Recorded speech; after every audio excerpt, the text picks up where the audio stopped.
तो मेरे प्यारे विद्यार्थियों, आज हम लोग क्लास 12वीं की भौतिकी की स्थिर वैद्युतिकी चैप्टर शुरू कर रहे हैं। स्थिर वैद्युतिकी अंग्रेजी में इसको कहते हैं इलेक्ट्रोस्टैटिक्स। नाम से ही जैसा दिखाई दे रहा है कि स्थिर वैद्युतिकी, स्थिर यानी जब आवेश स्थिर हो तो भौतिकी की वह शाखा जो विरामावस्था में आवेश यानी कि विराम की अवस्था में, आराम की अवस्था में, स्थिर की अवस्था में आवेश होता है, तो उस समय जब इसका अध्ययन करते हैं तो उसी को हम लोग कहते हैं स्थिर वैद्युतिकी। एकदम आसान सी बात समझ गए। लेकिन हीरो कौन है यहाँ पर? यहाँ किसके बारे में पढ़ रहे हैं? तो हम लोग यहाँ पढ़ रहे हैं आवेश के बारे में। इस आवेश क्या है इसकी हम थोड़ी देर बाद चर्चा करेंगे। जरा देखते हैं कि आवेश की उत्पत्ति की हिस्ट्री कहां से शुरू होती है, उसको हम लोग थोड़ा सा ध्यान देंगे कि कैसे आवेश की उत्पत्ति होती है, वहां से हम लोग बात करते हैं। देखिए 600 BC में, हम बहुत पहले की बात करते हैं, 600 BC समझ जाइए कब की बात है। उस समय ग्रीक के 7 चतुर लोग थे, उन जिनको हम लोग थेल्स ऑफ मिलिटस कहते हैं। उन लोगों ने एक अंबर, एक तरह की पेड़ कह सकते हैं, उसकी डाली, उसी की किसी छड़ को लेकर, अंबर की छड़ को लेकर, जिसको ग्रीक की भाषा में इलेक्ट्रम कहते हैं, और उसी शब्द से इलेक्ट्रॉन बना बाद में चलकर, और इलेक्ट्रिसिटी समझ सकते हैं, इस शब्द से सब शुरू हुआ अंबर। तो उसी अंबर की छड़ को उन्होंने कुछ कपड़ों उपरों पर रगड़ा और देखा क्या कि अन्य पदार्थ के छोटे छोटे टुकड़ों को अपने ही से उठा ले रहा है। क्यों अजब बात है भाई, किसी छड़ को किसी चीज से रगड़ा जाता है और जो है सो कि उसके बाद उसमें जो है सो कि वह गुण आता है कि वह किसी अन्य छोटे छोटे टुकड़ों को जो है सो उठा लेता है। ये जो उन्होंने जो गुण देखा तो कहा करे ये तो ये आवेशित हो रहा है, ये इस पर आवेश चल रहा है, और यहीं से आवेश की कहानी जो है कि शुरू होती है। बाद के दिनों में लगभग 1600 AD की बात कर रहे हैं, रानी एलिजाबेथ के जो फिजिशियन थे विलियम गिलबर्ट, उन्होंने अपनी एक पुस्तक लिखी थी दी मैग्नेटो। उन्होंने भी उसमें जो है सो की चर्चा किया, उसी अंबर को उन्होंने उसको इलेक्ट्रिका कहा था, और जो है सो उसकी चर्चा किया था। उन्होंने भी इस गुण को देखा और कहा कि हाँ भाई कुछ तो बात है। लेकिन आगे चलकर हमारे दूसरे साहब जो फ्रांस के थे, उन्होंने कहा कि भैया यह इलेक्ट्रिसिटी 2 प्रकार का है, एक है विट्रियस और एक है रेजिनस। ये टू फ्लूइड थ्योरी का समर्थन किया है, टू फ्लूइड थ्योरी का समर्थन किए, जिसको आगे चलकर हमारे बेंजामिन फ्रैंकलिन ने उस थ्योरी को नकारा और कहा कि नहीं, ये मामला नहीं है, ये आवेश 2 प्रकार के होते हैं, एक पॉजिटिव आवेश और एक निगेटिव आवेश, धन आवेश और ऋण आवेश। एक को प्लस से सूचित करते हैं और एक को माइनस से सूचित करते हैं। और कहानी यहाँ से बहुत अब आगे निकलने शुरू हो गई थी। हम लोगों ने बहुत कुछ अनुभव करना शुरू कर दिया था। क्या क्या अनुभव किया था? हम लोग अपने घरों में छोटे छोटे बच्चे बचपन में पढ़ते हुए भी ये सब खेल खेलते थे। हम लोग जो है सो कि कंघी को लेकर, आज भी कर लेते हैं, कंघी को लेकर ड्राई हेयर में कंघी को लेकर जो है सो कि हेयर पर चलाते हैं, और जो है सो कि और चलाते चलाते वो कंघी क्या हो जाता है कि कंघी जो है सो कि आवेशित हो जाता है। यानी कि जब कंघी से कागज के छोटे छोटे टुकड़ों को कहीं रखते हैं तो कंघी जो है सो कि छोटे छोटे टुकड़ों को उठाना शुरू कर देती है।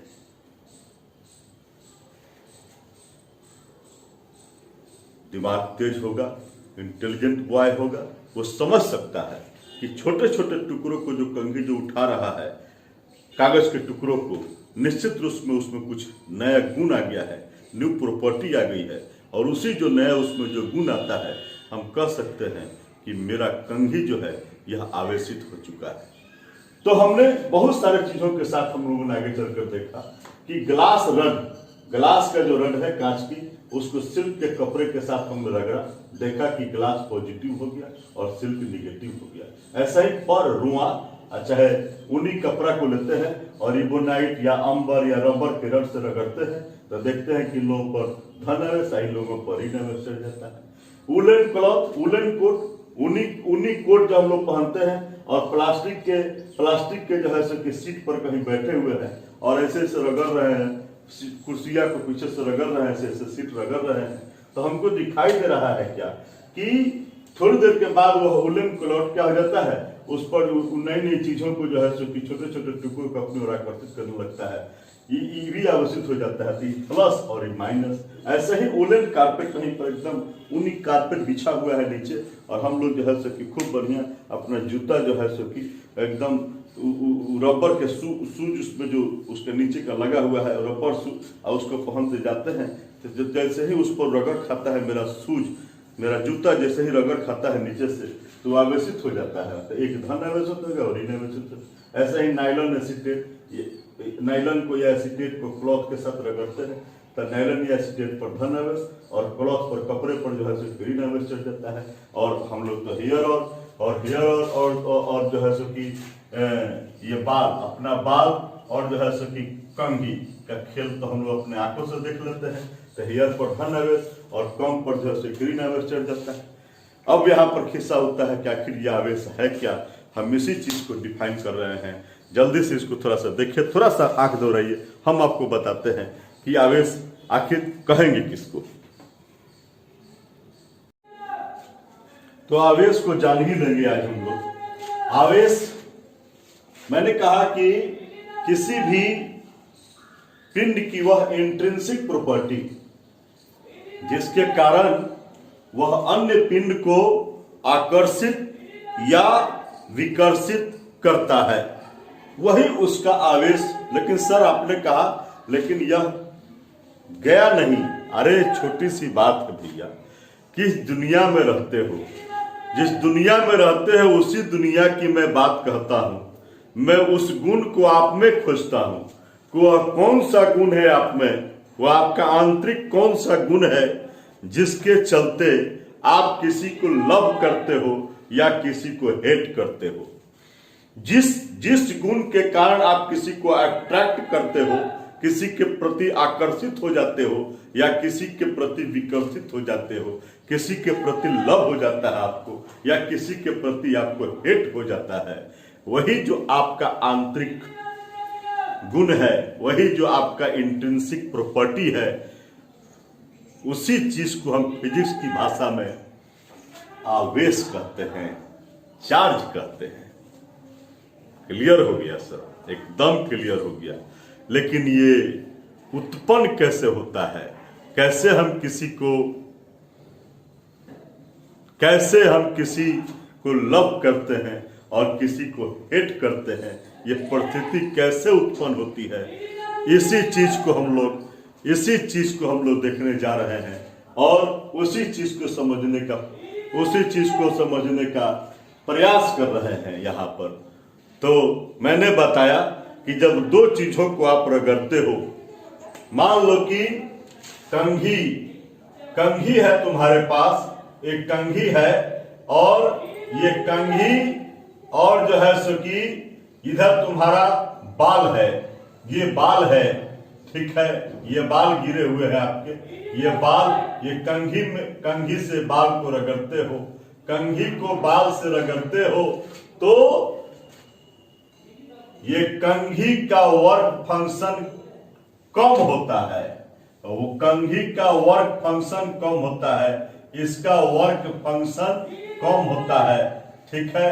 जिसका वर्क फंक्शन कम होता है और इसका वर्क फंक्शन ज्यादा होता है।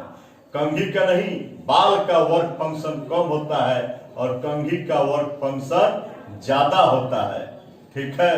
तो वर्क फंक्शन जिसका कम है और वर्क फंक्शन जिसका ज्यादा है, वर्क फंक्शन जिसका कम है और वर्क फंक्शन जिसका ज्यादा है, तो जिसका वर्क फंक्शन कम होता है वह इलेक्ट्रॉन, वह अपने में से इलेक्ट्रॉन निकालकर इसको दे देता है।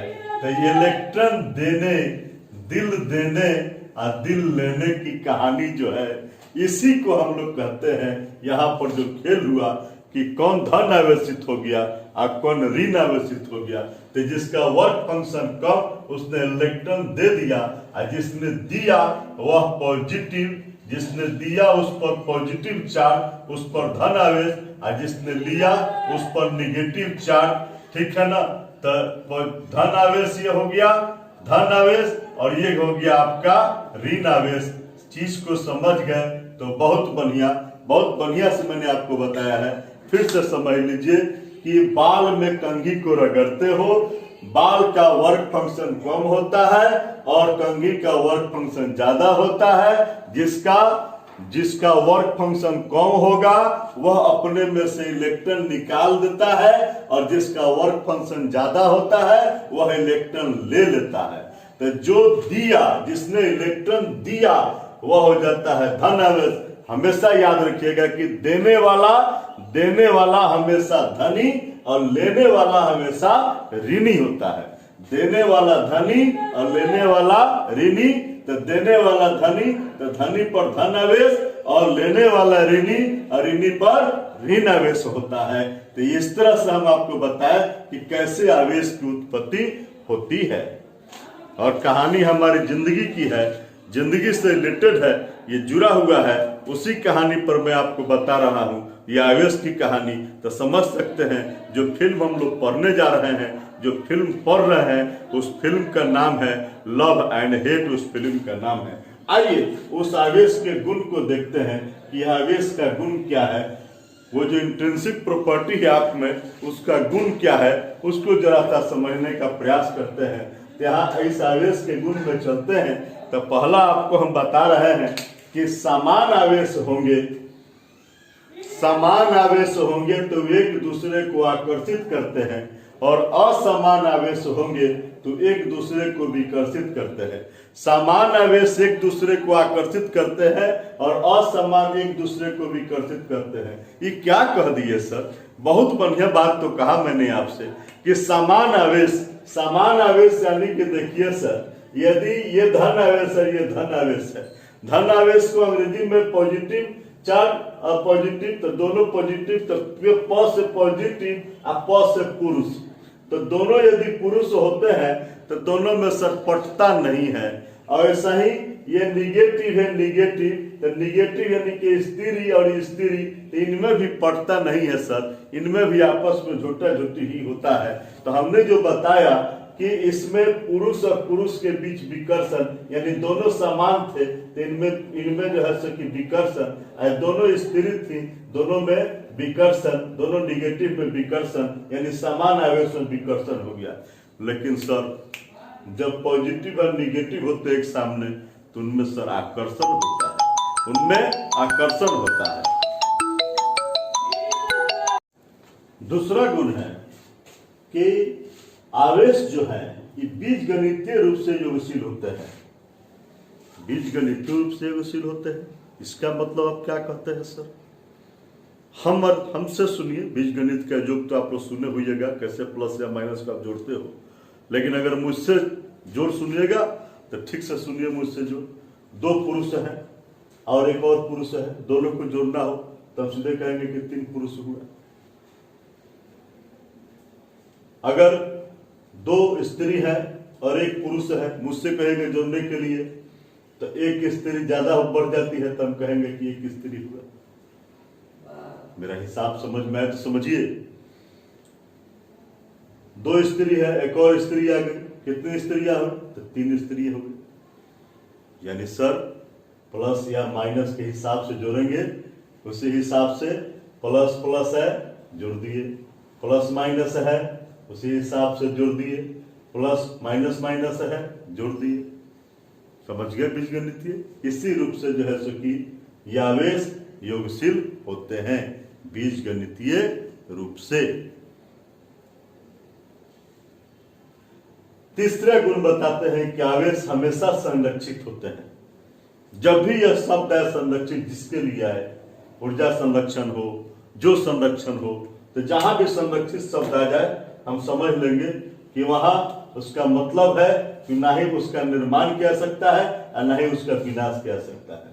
आवेश संरक्षित होते हैं हमेशा, अर्थात आवेश का भी ना ही निर्माण कर सकते हो, ना उत्पत्ति कर सकते हो और ना ही इसका विनाश कर सकते हो। इससे सिर्फ एक से दूसरे में ट्रांसफर किया जा सकता है, बस। ये भी समझ में आ गया हमको। एक बहुत बढ़िया बात बताते हैं आवेश का गुण, जिसको हम कहते हैं यहाँ बता रहे हैं कि स्थिर विद्युतीय प्रेरण। इस शब्द को जरा समझिएगा, ये स्थिर विद्युतीय प्रेरण क्या है, इसको थोड़ा सा हम समझेंगे। क्या समझ रहे हैं कि मान लीजिए कि ये कोई परिवार है, तो कोई परिवार है तो उसमें पुरुष भी है, प्लस पुरुष भी है और माइनस स्त्री भी है, ठीक है। अपना जहां तहां अपना बिखरे बैठे हुए अपना है, अपने परिवार में है, जहां तहां है। अचानक इस परिवार पर एक हमला होता है, एक डाकू ग्रुप कह लीजिए, जॉन ग्रुप कह लीजिए, एक ग्रुप इस पर हमला करता है। लेकिन इस ग्रुप की खासियत है कि यह इस पर सब प्लस है, यानी कि यह धन आवेशित है। यह धन आवेशित ऋण आवेशित नहीं है। इनमें जब सब लोग दोनों बराबर होंगे तो ना ही धन आवेशित होगा ना ऋण आवेशित। ये उदासीन है, ये उदासीन परिवार है, उदासीन है, सही अपना उदासीन है। और ये धन आवेशित है, ये धन आवेशित है। ये धन आवेशित परिवार एक क्या हुआ, हमला कर दिया। सटा नहीं है, ध्यान रखिएगा, सटा नहीं, हमला किया है। जैसे ही हमला किया, बस यह परिवार क्या किया, इस परिवार की एक खूबी है, ये खूबी हमें बता रहा हूं, इस खूबी को समझिए। जैसे ही नजदीक के लोग आए, अभी सटे नहीं है, नजदीक आए हैं, बस इस परिवार में ये देखेगा कि आने वाले कौन लोग हैं। आने वाले यदि प्लस वाले लोग हैं, धन आवेश वाले लोग हैं, तो ये घर की सारी स्त्रियां, जितनी स्त्रियां हैं, ये सब कहेंगे कि हम ही को मोर्चा संभालने दीजिए, हम लोग नजदीक जाएंगे, हम लोग नजदीक जाएंगे। आप पुरुषों को कहेंगे कि आप लोग पीछे चले जाइए, हम लोग मोर्चा संभाल लेंगे। और ये जो घटना हुआ, यानी प्लस वाले अगर अटैक किए, धन वाले धन आवेशित बॉडी यदि अटैक किया, तो सभी ऋण आवेश इस बॉडी की एक इसके नजदीक आ जाएंगे, और धन आवेश जो इस बॉडी के है इससे दूर चले जाएंगे। यदि यहाँ पर ऋण होता, ऋण आवेश अटैक करता, तो सभी धन यहाँ आ जाते हैं और सभी माइनस पीछे चले जाते हैं। यही जो घटना है, इसी घटना को हम लोग कहते हैं स्थिर विद्युतीय प्रेरण। मेरी बात आपको समझ में आ गई होगी कि जो भी जौन आवेश, जो भी आवेश अटैक करता है, तो उदासीन परिवार का उसका जो आवेश, धन आवेश यदि अटैक करता है, तो इस परिवार का सभी ऋण आवेश नजदीक आ जाएगा और इस परिवार का धन आवेश दूर चला जाएगा। यदि ऋण आवेश अटैक करता है, तो सब धन आवेश नजदीक आ जाएगा इसके, और ऋण आवेश दूर चला जाएगा। बात समझ में आ गई? तो इसी घटना को हम लोग कहते हैं स्थिर विद्युतीय प्रेरण। आवेश का ये भी गुण है, और भी गुण आपको बता रहे हैं, देखते चलिए। तो अगला गुण बताते हैं, आवेश क्वांटीकृत होते हैं, चार्जेज आर क्वांटाइज्ड। आज इस शब्द को समझेंगे कि चार्जेज, आवेश क्वांटीकृत होते हैं, इसका मतलब क्या है। तो मैंने आपको जैसे बताया कि बाल और कंघी में रगड़ होगी, तो बाल से कंघी पर इलेक्ट्रॉन जाते हैं। वहीं पर समझना है कि बाल से कंघी पर इलेक्ट्रॉन जाते हैं। कितना इलेक्ट्रॉन जाएगा? एक जा सकता है इलेक्ट्रॉन। कितना इलेक्ट्रॉन जाएगा? 2 जा सकता है, 3 इलेक्ट्रॉन जा सकता है, 4 इलेक्ट्रॉन जा सकता है, 10, 20, 50, 100, 150, 200, 500 इलेक्ट्रॉन जा सकते हैं। लेकिन सर, इलेक्ट्रॉन का जो पूरा शरीर है उसको काट के नहीं भेजिएगा, यानी 4.5 इलेक्ट्रॉन नहीं जाएंगे, 3.25 इलेक्ट्रॉन नहीं जाएंगे, 4.25 इलेक्ट्रॉन नहीं जाएंगे, यानी 4.2 इलेक्ट्रॉन नहीं जाएंगे। जब जाएगा तो 4, 5, 6, 7 इस तरह से इलेक्ट्रॉन इस पर जा सकते हैं। यानी 2 आदमी में रगड़ हुआ, मान लो कि आप 2 आदमी हो, दोनों आदमी में रगड़ हुआ, तो एक दूसरा को क्या देगा? लड्डू देगा। लड्डू देगा तो लड्डू फोड़ फाड़ के नहीं देगा, 1 लड्डू देगा, 2 देगा, 3 देगा, 4 देगा, 5 देगा। उसी जो इलेक्ट्रॉन दे रहा है उसको मान लिए है लड्डू, तो लड्डू देगा तो 2, 4, 5 दे सकता है, लेकिन 4.5 लड्डू नहीं देगा, 3.25 लड्डू नहीं देगा, 4.25 लड्डू नहीं देगा, 9.25 लड्डू नहीं देगा। जब देगा तो 10 दे सकता है, 11 दे सकता है, 150 दे सकता है, लेकिन तूर के लड्डू नहीं देगा। यही बात जो होती है कि तूर के नहीं देगा, देगा तो पूरा पूरी देगा।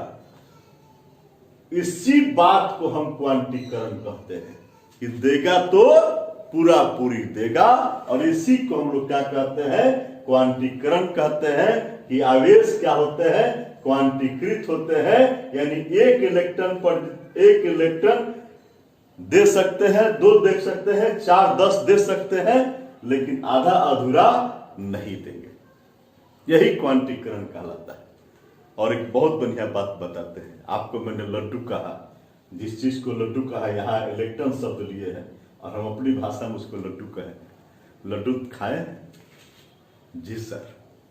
लड्डू के बहुत सारे दानों से मिलकर लड्डू बना होता है, बहुत सारे दानों से मिलकर लड्डू बना होता है। जस्ट लाइक मेरे बंधु, यह समझ लीजिएगा, इलेक्ट्रॉन में भी बहुत सारे दाने हैं, और उन दानों को हम यहाँ इलेक्ट्रॉन के पास आवेश कहे हैं। जहां लड्डू के पास जिसको मैं दाना कह रहा हूं, इलेक्ट्रॉन के पास उसको मैं आवेश कह रहा हूं। आपको मैं पूछ लूं कि एक लड्डू को बनाने में कितने दाने मिलकर लड्डू बनाए होंगे, आपने तो कभी गिना नहीं होगा। लेकिन हमारा जो लड्डू है, हमारा जो इलेक्ट्रॉन है, वो कितने दानों से, कितने आवेश से मिलकर बना है, ये मैंने गिना है भैया, सबने गिना है। पढ़ने वाले लोग गिने हैं कि उस पर एक इलेक्ट्रॉन पर इतने दाने, यानी इतने आवेश, यानी कितने 1.6 × 10⁻⁻19 कूलम आवेश होता है। तो नेचुरल बात है कि एक लड्डू में इतने दाने होंगे, और आपसे कोई पूछ देगा कि 4 लड्डू में कितना होगा। अरे भैया, जब एक लड्डू में इतने दाने हैं तो 4 में क्या होगा, इसका 4 गुना होगा। ये तो सामान्य सी बात है हमारे बाजार में। अगर जो है एक लड्डू का मुझे पता है कि एक लड्डू में कितने दाने हैं, जैसा मैंने ये बता दी कि एक लड्डू में कितना दाना है, और कोई कह दे कि जी देखे है मार्केट में राम और श्याम मिले थे, दोनों में रगड़ा रगड़ी हुआ, तो श्याम को देना पड़ा क्या, तो श्याम को जो है सो कि 10 लड्डू देना पड़ा। तो बताओ कि उसके पास कितना लड्डू का दाना हो गया, यानी उस 10 इलेक्ट्रॉन दे दिया तो उसके पास कितना आवेश हो गया। तो जितना एक इलेक्ट्रॉन पर आवेश है उसका 10 गुना होगा, यानी इसको 10 से गुना कर दोगे उतना हो जाएगा उसके पास आवेश। और यही क्वेश्चन आपको जो है सो कि फिजिक्स में पूछता है, और आप कहते हो कि न्यूमेरिकल्स है सर, समझ में नहीं आता है। अरे हम तो आम जिंदगी से जुड़े हुए लोग हैं, हम लोग तो वही समझ लेते हैं। फिजिक्स महंगा कहाँ है, आम जिंदगी से जोड़ न दो। जैसे मेरे पास जो है सो कि वही बात बोले हैं कि बाल और कंघी में रगड़ा हुआ है, और बाल से कंघी में 3 इलेक्ट्रॉन का स्थानांतरण हुआ है। तो बताओ ना कि बाल पर कंघी पर कितना आवेश हुआ। तो 3 इलेक्ट्रॉन, हम जानते हैं कि एक इलेक्ट्रॉन पर कितना आवेश है, एक इलेक्ट्रॉन पर कितना आवेश है। तो हम सर जानते हैं कि एक इलेक्ट्रॉन पर जो है सो कि सर एक इलेक्ट्रॉन पर जो है सो कि कितना आवेश है, तो एक इलेक्ट्रॉन पर 1.6 × 10⁻⁻19 कूलम आवेश है। तो सर 3 इलेक्ट्रॉन पर कितना होगा, तो 3 इलेक्ट्रॉन पर सर 3 गुना 1.6 × 10⁻⁻19, इसका 3 गुना हो जाएगा जितना है उसका। गुना करने तो हमको आता नहीं है सर, आज तक जिंदगी में गुणों तो नहीं सीखे। ये देखेंगे 1.6 है, 48, यानी 4.8 × 10⁻⁻19 कूलम हो जाएगा सर। तो जो मैंने बात यहाँ पर कहा है कि किसी को 1 इलेक्ट्रॉन दे देगा, 2 इलेक्ट्रॉन दे देगा, 3 इलेक्ट्रॉन दे देगा, जितना इलेक्ट्रॉन दे देगा, एक यहाँ इनका मतलब वही लिखे 1 2 3 4 5 6 7, जितना इलेक्ट्रॉन दे देगा वही उतना ही उस पर आवेश होगा। उस इलेक्ट्रॉन का 2 गुना हो सकता है, उस इलेक्ट्रॉन का 3 गुना हो सकता है आवेश उस पर। क्यों क्या है, तो उस पर कितना आवेश हो गया, पिंड का आवेश हो गया। तो पिंड का मतलब या तो बाल का न तो कंघी का, जो भी लोग होंगे उनका वो आवेश हो गया है, मैंने बता दिया है। एक इलेक्ट्रॉन के पास कितना दाना है, मैंने बता दी इतना दाना है, इतना आवेश है एक इलेक्ट्रॉन पर। तो एक इलेक्ट्रॉन पर जितना है मैं लिख दूंगा, और जितना दिया जाएगा उसको उतना से गुना कर दूंगा, बस मेरा आंसर आ गया। अगर ऐसे नहीं समझ में आए तो हम डायरेक्ट फॉर्मूला से निकाल सकते हैं, Q = plus minus N D, यानी कि प्लस कौन सी का मतलब, तो जो दे रहा है उस पर प्लस चढ़ जाएगा और जो ले रहा है उस पर माइनस चढ़ जाएगा। मतलब तो इतना ही है, अगर खाली कंघी बाल का निकलना है तो प्लस हो जाएगा और कंघी का निकलना है तो माइनस हो जाएगा, क्योंकि ले रहा है। तो कितना लिया है, तो 3 गो, तो 3 गुने ई का मान मालूम है कितना होता है, ई पर कई गो दाना है, कितना, इस लड्डू में कितना दाना है, इस इलेक्ट्रॉन में कितना आवेश है, तो 1.6 × 10⁻90 सर कर देंगे तो हमारा हो तो गया आंसर +3 नहीं +4.8 × 10⁻90 किसके लिए है, तो इस सर प्लस किस पर हो रहा है, तो बाल पर, बाल के लिए है। और कंघी पर कितना होगा, तो कंघी पर इतना ही हो जाएगा, कौन चीज माइनस में होगा, कंघी पर माइनस में हो जाएगा, तो हो तो गया, वही तरह से बता दिए। कितना भारी है, आज सीख गए सर हम लोग कि आवेश के क्वांटीकरण से क्या समझते हैं। आवेश का क्वांटीकरण समझ में आ गया।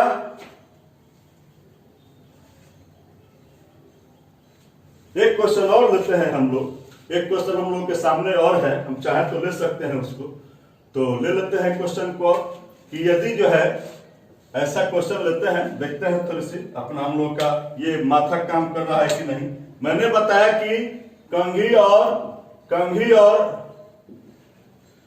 बाल को रगड़ने पर कंघी पर 8.0 × 10⁻19 कूलम्ब आवेश है, तो बतलावे कितना इलेक्ट्रॉन का स्थानांतरण हुआ। एकदम आसान से बता देंगे, जब पता है कि हमारे पास कितना दाना है, अगर ही पता है कि इतना दाना से एक लड्डू बन जाता है, ये अगर पता हो कि दाना कितना है तो हम अपने बता देंगे कि उतना दाना से कितना लड्डू बना सकते हैं हम लोग।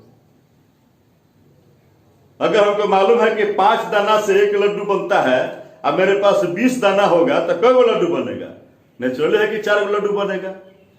5 दाना से यदि एक लड्डू बनता है तो 20 दाना से कई गो लड्डू बनेगा, तो 4 लड्डू बनेगा।